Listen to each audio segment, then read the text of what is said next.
Henry Ford's Own Story by Rose Wilder Lane. Chapter 11. Back to Detroit. Mrs. Ford's opinion was now shared by the whole Greenfield neighborhood as soon as it learned Ford's intention of leaving his fine, paying farm and moving to Detroit to work in a machine shop. "You had this notion once before, you know, when you were a youngster," his father reminded him. "I thought you'd made up your mind to stay here, where you can make a good living and have some peace and comfort." He listened to his son's explanation of the possibilities in a self-propelling gasoline engine, and he shook his head. "I guess you can build it if anybody can, but you can't ever tell about these inventions. Looks to me you'd better stick to a good farm, where you're your own boss, and there's always plenty in the cupboard whatever happens, instead of going off to a city job.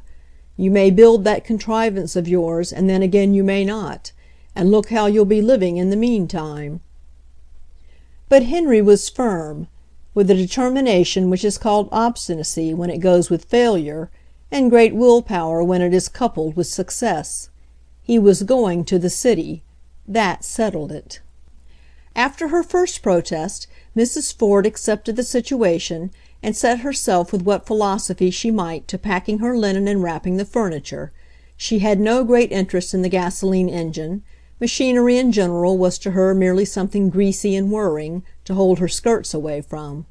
But if Henry was going to Detroit, of course she was going too, and she might as well be cheerful about it.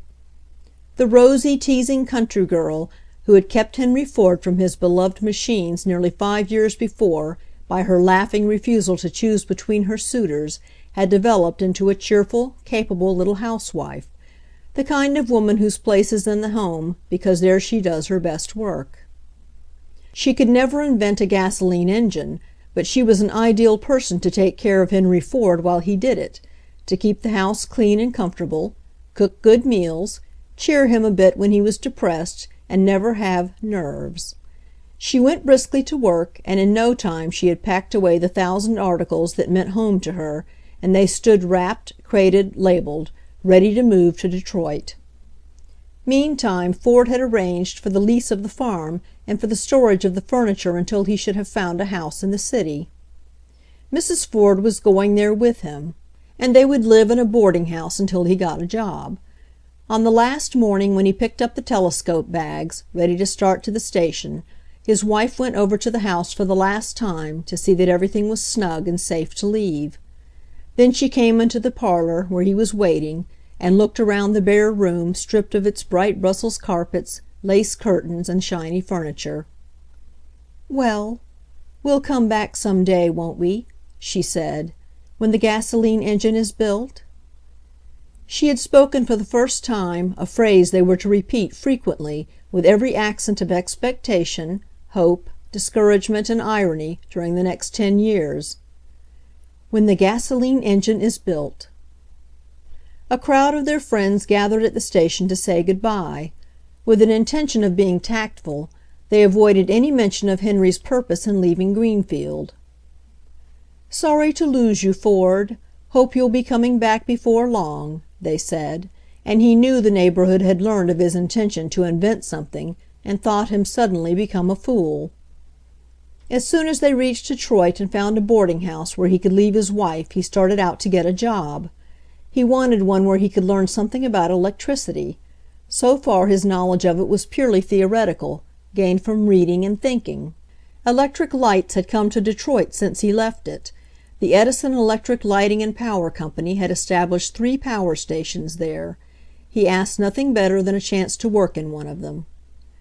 Charles Gilbert, manager of the plants, was having a hard time that morning.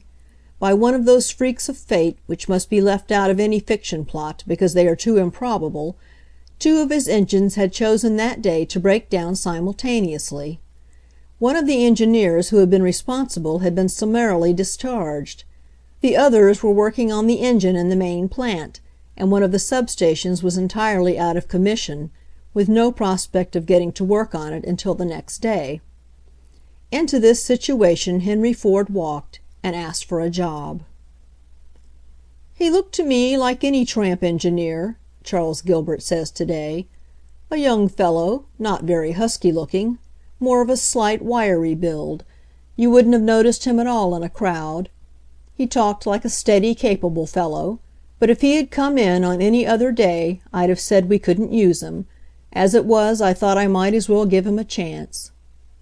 He listened to Ford, looked him over. "Know anything about steam engines?" he asked him. Ford said he did. "Well, the engine at substation A quit this morning. I got a couple of mechanics working on it, but they don't seem to be doing much. Get out there and see what you can do and let me know." "All right, sir," Ford replied, and went. It was then about 10 in the morning. Gilbert, busy with the troubles in the main plant, heard no more from substation A until 6 o'clock that evening. Then a small boy arrived with a message. "Engine running OK. Ford." Gilbert went out to the substation. The engine, in perfect order, was roaring in the basement. On the first floor the dynamos were going at full speed. His worries with substation A were over.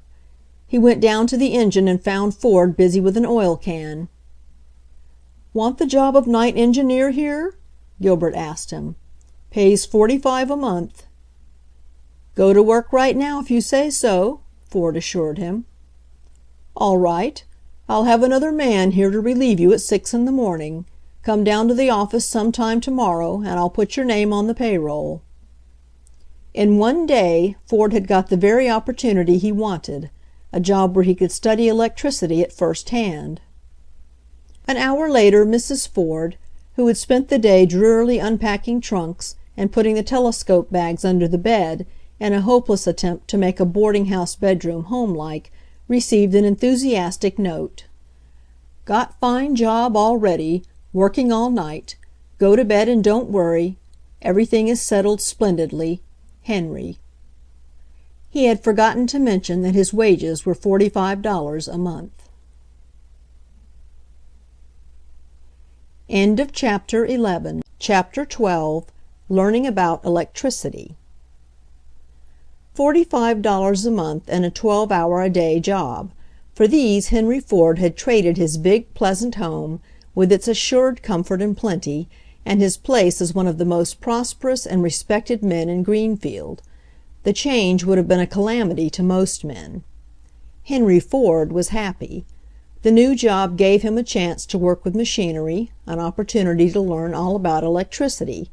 His contentment, as he went whistling about his work after Gilbert left, would have seemed pure insanity to the average person. $45 a month! "You see, I never did bother much about money," he says. "My wages were enough for food and shelter, and that was all I wanted. Money matters always seem to sort of take care of themselves some way. It's always that way. If a man is working at something he likes, he's bound to work hard at it, and then the money comes. Worrying about money is about the worst thing a man can do. It takes his mind off his work." His philosophy apparently justified itself. In the months that followed, substation A had no more breakdowns. Now and then Manager Gilbert inquired how the new man was getting along. "A wizard at machinery. Had some trouble with the dynamo last night, and he had it fixed in no time," he heard. Or, "Say, where'd you get him? He knows more about this plant than the man that built it."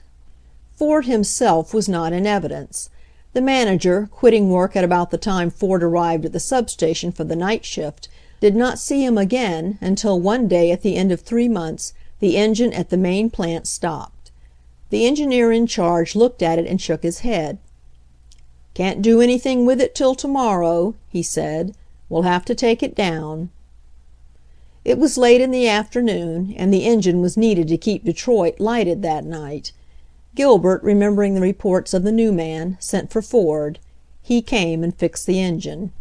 It was all in the day's work as far as he was concerned.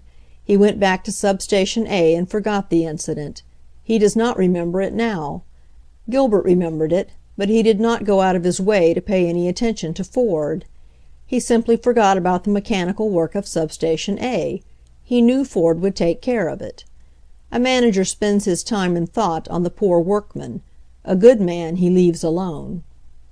When Ford had been with the Edison Company 6 months, drawing his $45 regularly and handing it to Mrs. Ford to pay the landlady, he knew the Edison plants from the basements up.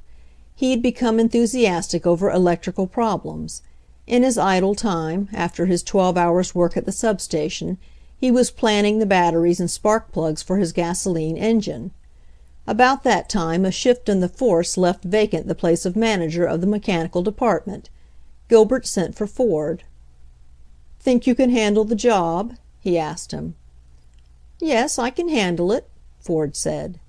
Gilbert gave him the job.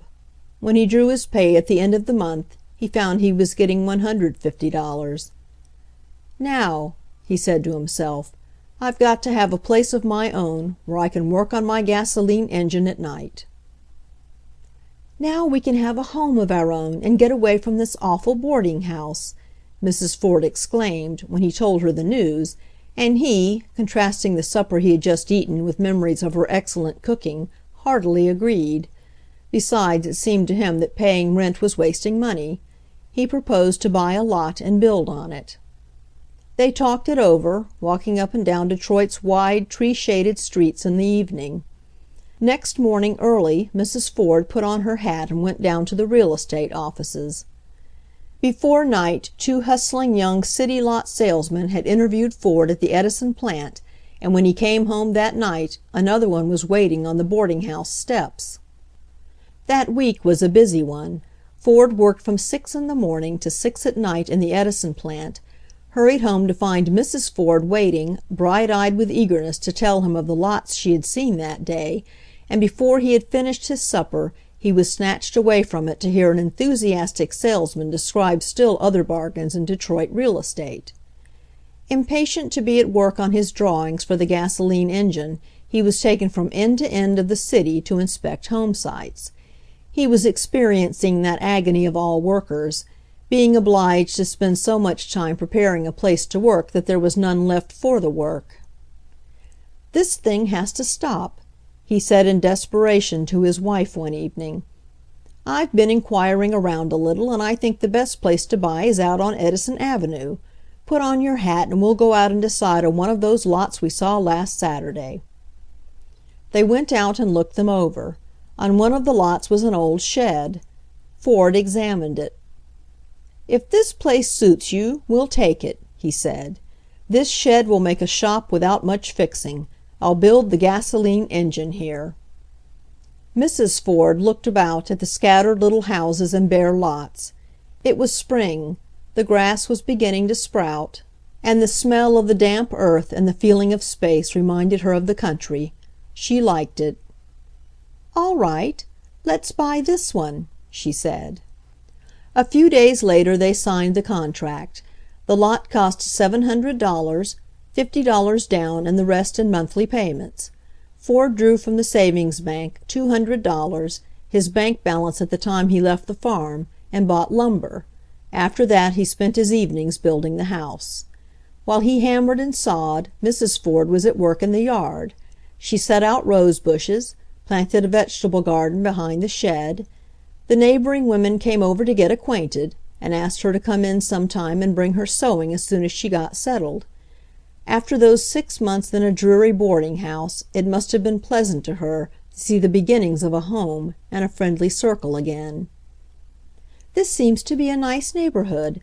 I think we're going to enjoy it here," she said later to her husband, holding the lantern while he nailed down the floors long after dark. "That's good. Glad you like it," he answered. "I wish the place was finished so I could get to work." Meantime, at the Edison plant, he was making his first experiments and applying his machine idea to the managing of men. End of Chapter 12. Chapter 13. 8 hours, but not for himself. When Henry Ford became manager of the mechanical department, the workmen in the Edison plants were working 12-hour shifts as a matter of course. In those days the theory of practically all employers was that men, like the rest of their equipment, should be worked to the limit of their strength. We had about 40 men on the regular list and 4 or 5 substitutes who were kept busy filling in for the regular men who were sick or tired out," he said. "I hadn't been in charge long before it struck me there was something wrong. If our machines had broken down as often as our men did, anybody would have known we weren't handling them right. No good engineer will run a machine at the limit of its power and speed for very long. It hurts the machine. It isn't sentimentalism to take care of the machine. It's plain common sense and efficiency. It isn't sentimentalism to look out for the interests of the men. The sooner people get over the idea that there's a difference between ideals of brotherhood and practical common sense, the sooner we'll do away with waste and friction of all kinds and have a world that's run right. The only trouble now is that people haven't the courage to put their ideals to work. They say, 'Oh, of course, theoretically we believe in them, but they aren't practical.' What's the use of believing in anything that isn't practical? If it's any good at all, it's practical. The whole progress of the world has been made by men who went to work and used their impractical theories. Well, I figured over the situation quite a while, and I found out that by putting the substitutes on the regular list and shifting the men around a little, I could give them all an 8-hour day without increasing the payroll. I did it. Yes, there was a howl from the stockholders when they heard about it. Nobody had ever tried it before.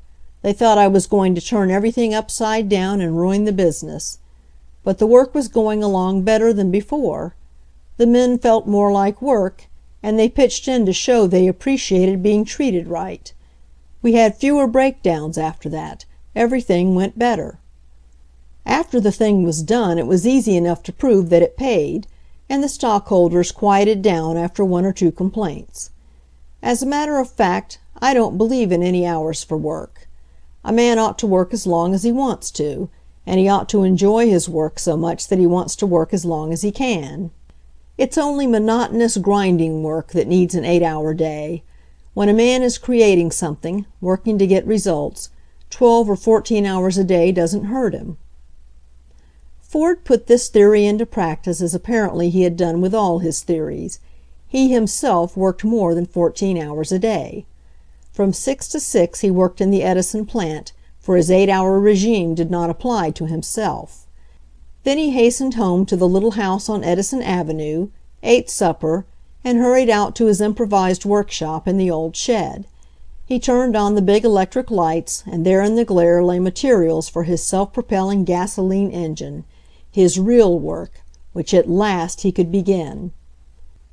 Until late at night the neighbors heard the sound of his tools and saw the glare of light through the cracks. "The Smiths are giving a party tonight. I suppose we can't go?" Mrs. Ford said one evening wistfully. "Oh, well, when the gasoline engine is finished. How long do you think it's going to take?" "I don't know. I'm working on the cylinder now. I'll have to have a larger bore to get the speed, and then there'll be the transmission." Ford stopped speaking and was lost in the problems. He finished supper abstractedly and pushed back his chair. "Oh, about the party. Too bad. I hope you don't mind much. When I get the gasoline engine finished," he said apologetically, and hurried out to work on it. In a few minutes he was absorbed with the cylinder. He had found that day a piece of pipe, thrown into the scrap heap at the Edison plant, and it had struck him at once that it would do for his cylinder, and that using it would save him the time and work of making one. He brought it home, cut it to the right length, and set it in the first Ford engine. Meantime, in the house, Mrs. Ford cleared away the supper dishes, took out her sewing, and settled down with a sigh. The neighbors were going by to the Smiths' party. She could hear them laughing and calling to each other on the sidewalk outside. In the shed her husband was filing something. The rasp of the file on the metal sounded plainly. After all, she thought, she might as well give up the idea of parties. She couldn't give one herself. She knew Henry would refuse to leave his hateful engine even for one evening. She was very homesick for Greenfield. The months went by. Ford worked all day at the Edison plant, half the night in his own shop. The men he met in his work had taken to looking at him half in amusement, half in good-humored contempt. He was a crank, they said. Some of the younger ones would laugh and tap their foreheads when he had gone past them. One night he came home and found Mrs. Ford crying. The neighbors were saying that he was crazy, she sobbed. She'd told Mrs. Lessing just exactly what she thought of her, too, and she'd never speak to her again. But oh, wouldn't he ever get that horrid engine finished so they could live like other people?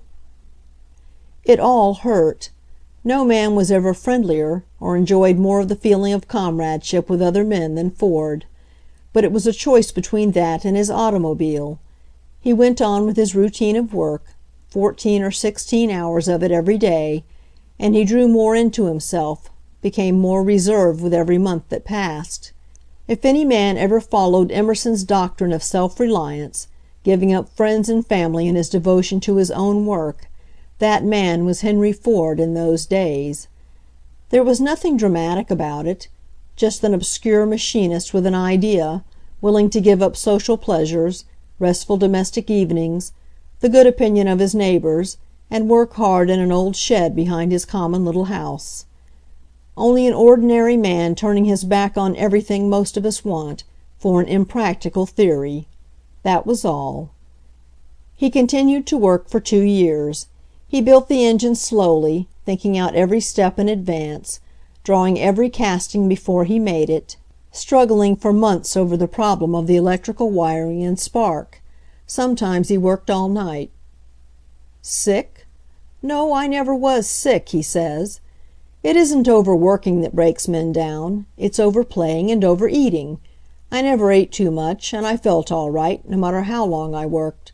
Of course, sometimes I was pretty tired. One day he called his wife out to the shed. The little engine, set up on blocks, was humming away, its flywheel a blur in the air.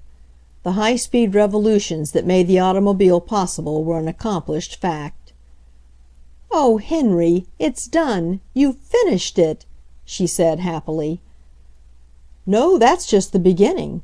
Now I've got to figure out the transmission, the steering gear, and a lot of things," he replied. End of Chapter 13. Chapter 14.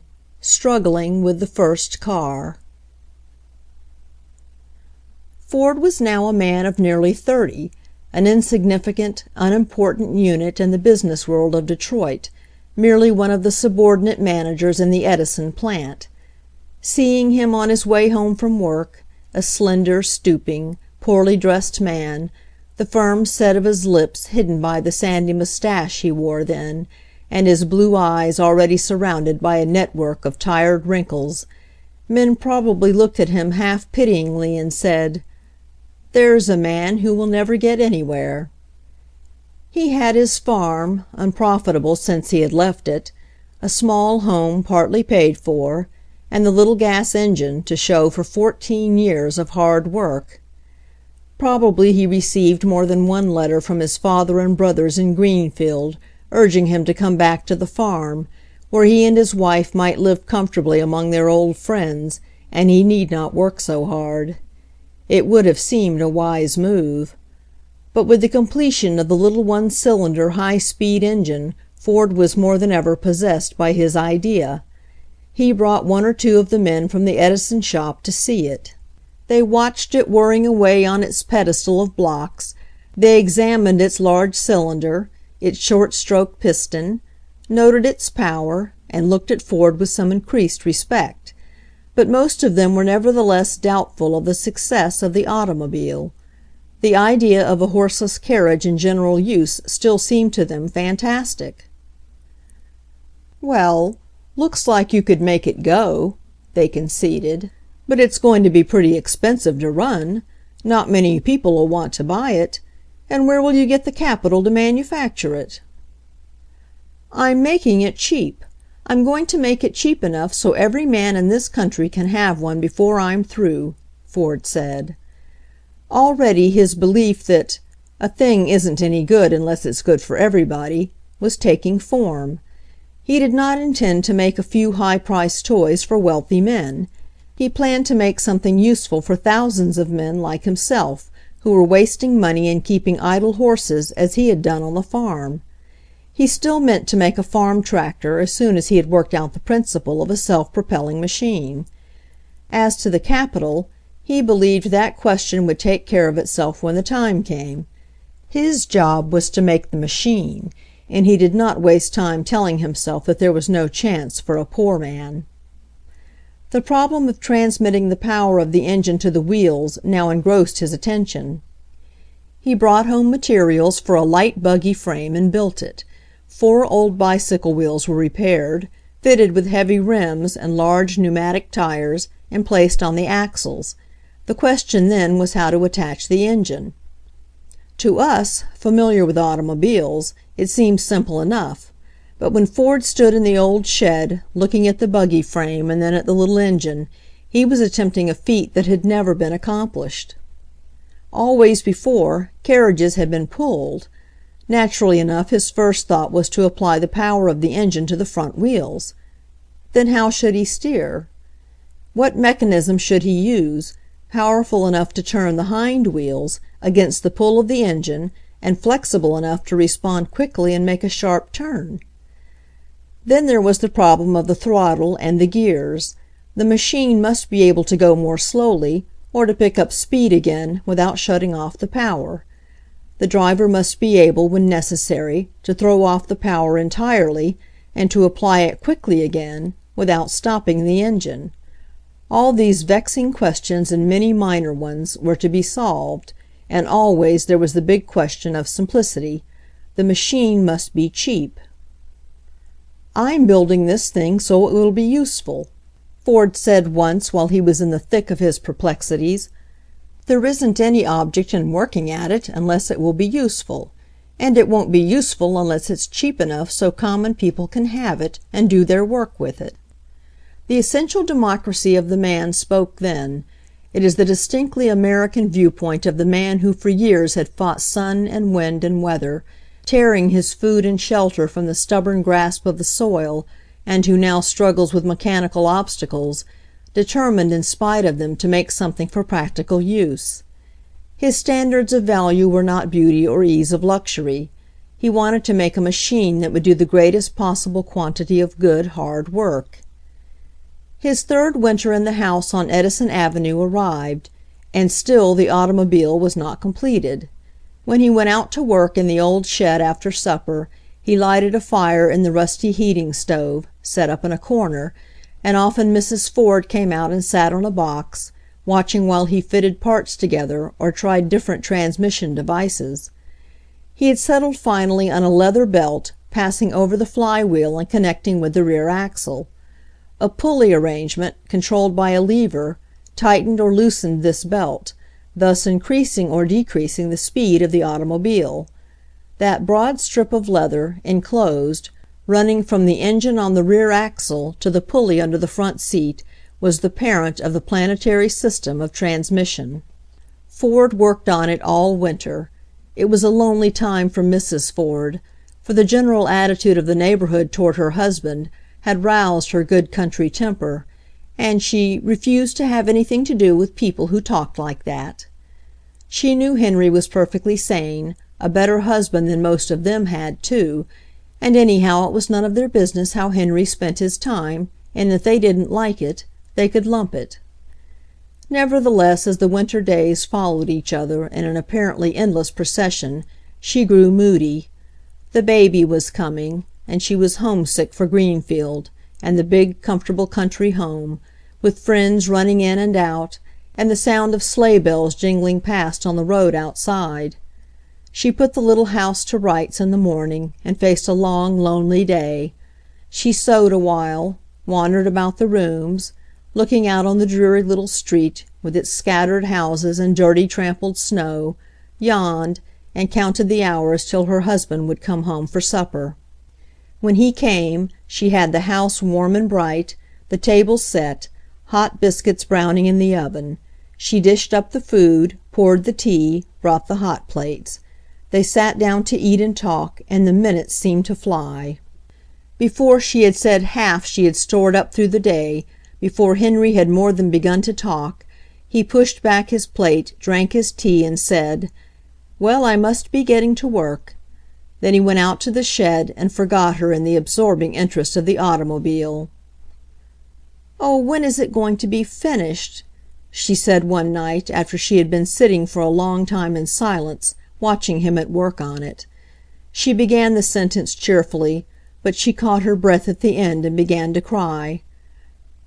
"I can't help it. I'm sorry.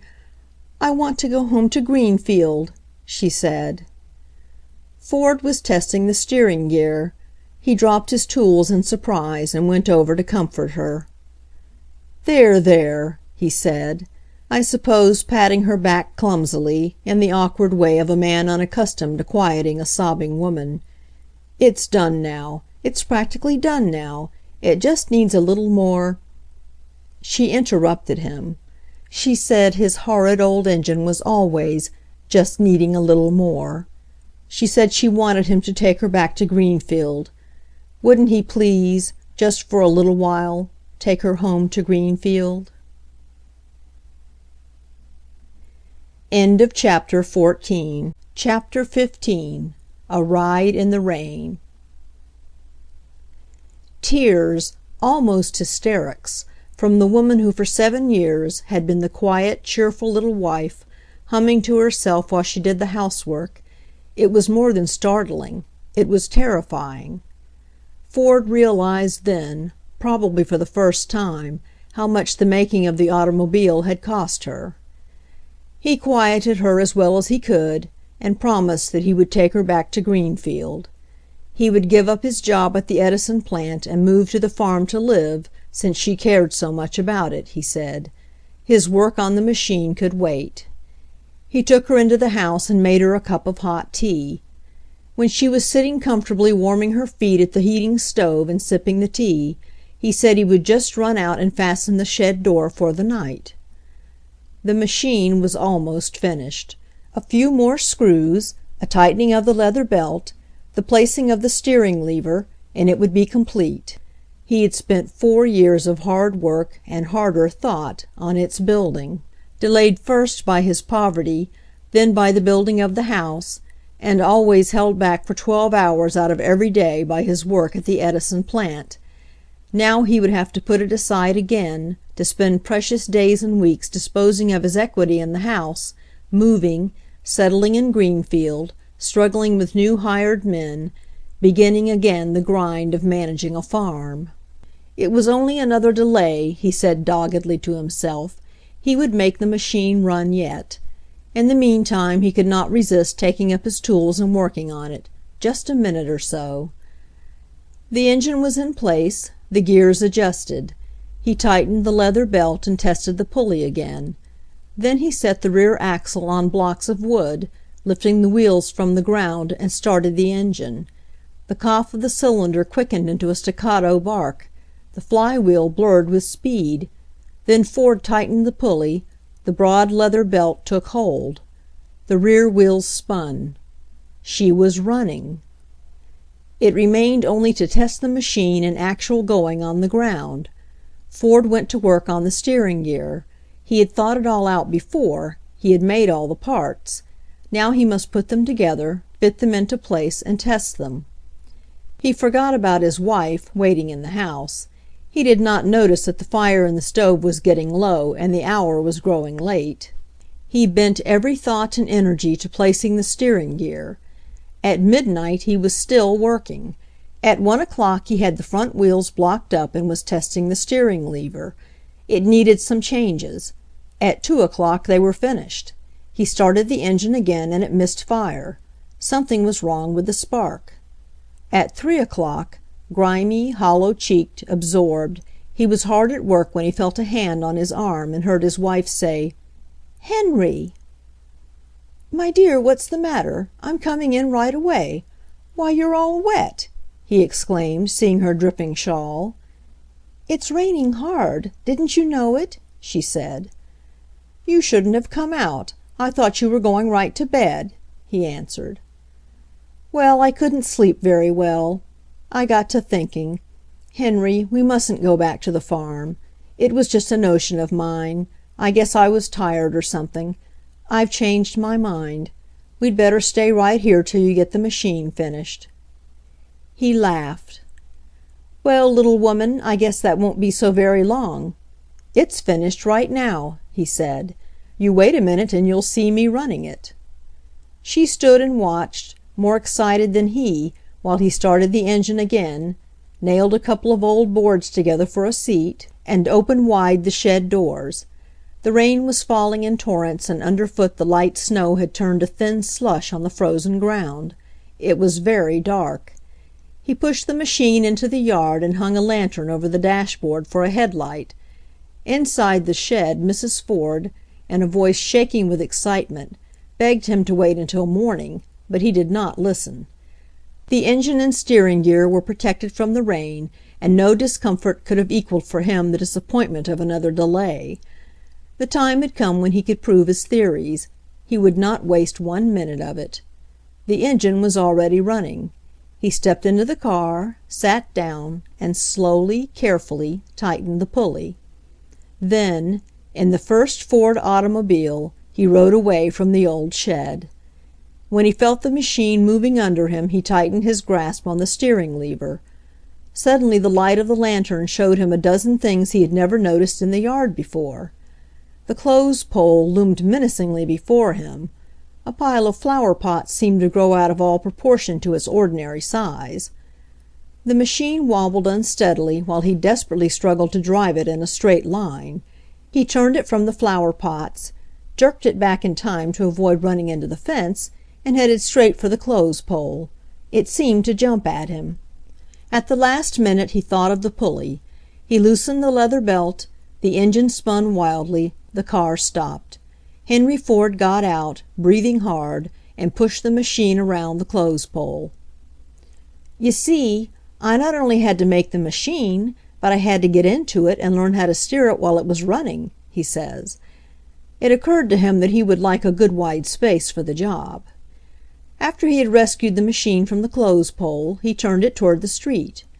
Chugging away, he passed the house, drove over the gravel sidewalk and turned down Edison Avenue. The scattered houses were dark and silent. Everyone was asleep. The little machine, rattling and coughing, proceeded through the thin slush in jerks and jumps, doing valiantly with its one cylinder. Perched on the rough board seat, Henry Ford battled with the steering lever, while on the sidewalk Mrs. Ford, wrapped in her shawl, anxiously kept pace with them.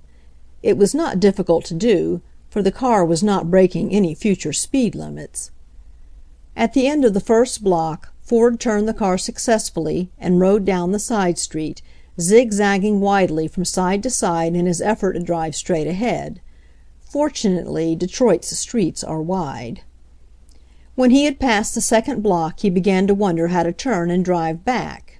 At the end of the third block he solved the difficulty. He stopped the car, jumped out, lifted it around, and headed it for home. By this time the engine was missing again, but it continued gallantly to jerk and push the light car forward until Ford had reached his own yard. Then he stopped it, pushed the machine into the shed, and turned to Mrs. Ford. "Well, it runs all right. Guess I'll have some breakfast and go to bed," he said. And Mrs. Ford hurried in to make coffee. How did I feel? Why, I felt tired, he explains now. I went to bed and slept all next day.